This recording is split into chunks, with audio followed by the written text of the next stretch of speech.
అదే నేను అంటాను, నువ్వు ఇతను పొలము ఇతను నీరుకి పాటు ఇటు చూసుకోవాలి. వచ్చిన తర్వాత అది వెళ్తుంది. అయితే పాలు మధ్య పెట్టి చెక్కలాగి పచ్చిది కదా, అందుకే రావడం లేదు. అది పచ్చిది, అది వస్తుంది అంత లేదు.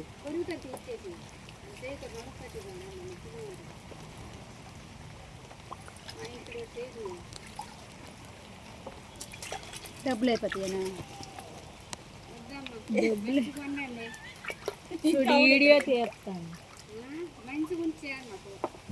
హలో హలో, ఇవిడు మా అమ్మగారండి. కంద తవ్వినామండి మా ఇళ్ళ కథలా.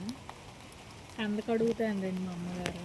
మా అక్కేమి పచ్చిది పీకిసాను నేను, పీకలేకపోతుందండి అంతే. అదే వచ్చింది ఖచ్చితంగా. అబ్బా, ఇది పెద్ద కంద. నువ్వు తీసావు కదా, అదే పెద్ద కంద. అదేనా బకెట్లో